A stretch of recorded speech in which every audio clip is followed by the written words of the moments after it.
ആൻറ്റിക്കൊക്കെ അറിയാം, അച്ഛൻ പാസ്റ്റർ ആൻറ്റിക്ക് അറിയാം. എന്നെ വിശ്വാസത്തിൽ കടന്നു വന്ന ആ നിമിഷം മുതൽ എൻ്റെ പാപ്പയുടെ അമ്മച്ചി ഞങ്ങൾക്ക് ഒത്തിരി എതിർപ്പുകളുണ്ടായിരുന്നു വിശ്വാസത്തിൽ കടന്നു വരുന്ന ശേഷം. അതിനുശേഷം ആ അമ്മച്ചി പറയും, എന്ത് ചെയ്താലും പ്രാർത്ഥിക്കുന്നിടത്ത് കിട്ടും, അവർക്ക് ഒന്നും കൊടുക്കരുതെന്ന് പറഞ്ഞാൽ ഭൗതികമായ യാതൊരു ആവശ്യങ്ങളും അവർക്ക് കൊടുക്കാൻ പാടില്ല, കാരണം പ്രാർത്ഥിക്കുന്നിടത്ത് കിട്ടും. ആ ഒരു ബലം അമ്മച്ചി അങ്ങനെ പറഞ്ഞതാണെങ്കിലും ഞങ്ങളുടെ ജീവിതത്തിൽ ഞങ്ങൾ അറിഞ്ഞ നാൾ മുതൽ ഈ നിമിഷം വരെയും പ്രാർത്ഥിച്ചാൽ കിട്ടാത്തത് ഒന്നുമില്ലെന്ന് അടിയങ്ങളുടെ ജീവിതത്തിൽ അനുഭവിച്ചറിയുവാൻ കർത്താവ് ഇന്നുവരെയും കൃപ തന്നിട്ടുണ്ട്. ഹല്ലേലൂയ, സ്തോത്രം. അങ്ങനെ ഞാൻ കയ്യിൽ വെച്ച് പ്രാർത്ഥിച്ചു. 1 മാസത്തിനുള്ളിൽ പകുതി ഈ കൈയുടെ ഇവിടം വരെ എനിക്ക് വയറിൻ്റെ ഭാഗം ഹോളടഞ്ഞു. കാലുകൾ ഇടയ്ക്കിടയ്ക്ക് ഡ്രസ്സ് ചെയ്യുന്നുണ്ട്. ഭീകരമായ ഒരു അന്തരീക്ഷത്തിൽ കൂടെയാണ് കടന്നു പോകുന്നത്. കാരണം ഈ ഡോക്ടർമാർ 48 മണിക്കൂർ പറഞ്ഞ സ്ഥാനത്ത് ആ സമയത്ത് 24 മണിക്കൂർ കഴിഞ്ഞപ്പോൾ ചെക്കപ്പ് ചെയ്തപ്പോൾ ഡോക്ടർ ഒരു കാര്യം പറയാനിടയായി തീർന്നു.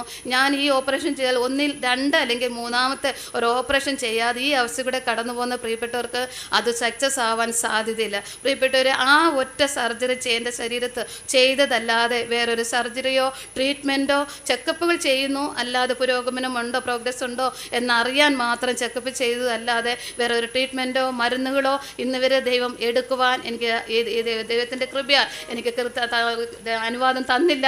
ആ ദൈവത്തിൻ്റെ തീർന്നു പോകാത്ത കരുണയാണ്. നാം മുടിഞ്ഞു പോകാതിരിക്കുന്നത് തീർന്നു പോകാത്ത ആ നിത്യദയാണ് പ്രിയപ്പെട്ടവരെ. ഹല്ലേലൂയ, സ്തോത്രം. അങ്ങനെ ദൈവത്തിൻ്റെ കൃപയാൽ ഈ ഒരു വിരലിൻ്റെ വീളന്തരത്തിൽ വയറിൻ്റെ ഭാഗത്ത് ആ ഹോൾ അങ്ങനെ ഇരിക്കുന്നു. അവരപ്പോഴും ഇടയ്ക്ക് ചെക്കപ്പ് ചെയ്ത് പറഞ്ഞു വീണ്ടും വലിയൊരു സർജറികളൊക്കെ ചെയ്യണം, അത് ചെയ്ത് നിർബന്ധമാണ്, അല്ലെങ്കിൽ ഇത്ര ലക്ഷം പൈസകൾ കൊടുത്ത് ചിലവാക്കിയത് നിങ്ങൾക്ക് അത് വെറുതെ പോകാനിടയായിത്തീരും, അത് വേസ്റ്റായി അത്രയും ചിലവുകൾ വേസ്റ്റായി പോകാൻ ഇടയായിത്തീരും എന്ന് പറയാനെടുത്തു. പ്രിയപ്പെട്ടവരെ, ദൈവത്തിൻ്റെ കൃപയാൽ ഞാൻ അറിഞ്ഞ നിമിഷം മുതൽ എനിക്ക് പ്രത്യേകം, ഞാൻ തുടക്കത്തിൽ പറഞ്ഞല്ലോ, എനിക്ക് നിരാശയോ വിഷമമോ അങ്ങനെ ഒന്നും വന്നായിരുന്നെങ്കിൽ ഞാനിങ്ങനെ നിൽക്കുവാൻ സാധിക്കില്ലായിരുന്നു. കാരണം നമ്മുടെ ജീവിതത്തിൽ എന്തെങ്കിലും കഷ്ടങ്ങൾ, ഭാരങ്ങൾ, പ്രയാസങ്ങൾ കടന്നു വരുമ്പോൾ അല്ലെങ്കിൽ നമ്മൾ നിരാശപ്പെട്ടു നമ്മുടെ ഹൃദയം കലങ്ങിപ്പോകും. ഹൃദയം കലങ്ങരും. നമ്മുടെ യേശുവും പറഞ്ഞു, ദൈവത്തിൽ ഒന്ന് വിശ്വസിക്കാമെങ്കിൽ തീർച്ചയായിട്ടും ആ അനുഭവം നമ്മുടെ ജീവിതത്തിൽ, ആ ദൈവിക സാന്നിധ്യം നമുക്ക് അനുഭവിച്ചറിയാൻ ഇടയായിത്തീരും. അപ്പോഴും എൻ്റെ ശരീരത്തിൽ എവിടെയൊക്കെ എനിക്ക് എന്ത് സംഭവം എന്തൊക്കെയാണെന്ന് ഡോക്ടർമാർ പറഞ്ഞ 5-6 പോയിന്റ് മാത്രമേ അറിയൂ. പക്ഷേ ശരീരം മുഴുവൻ നീരിയിരിക്കുന്നത് കൊണ്ട്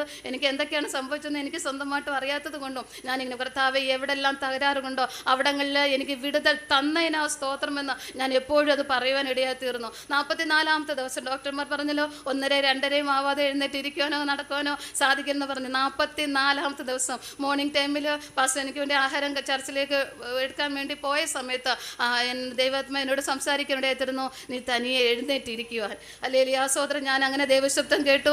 അന്നത്തെ ദിവസം ഞാൻ 3 പ്രാവശ്യം 5 മിനിറ്റ് ആയിട്ട് 3 പ്രാവശ്യം അങ്ങനെ 15 മിനിറ്റായിട്ട് ഞാൻ പല തവണയായിട്ട് 3 തവണയായിട്ട് ഞാൻ അങ്ങനെ തനിയെ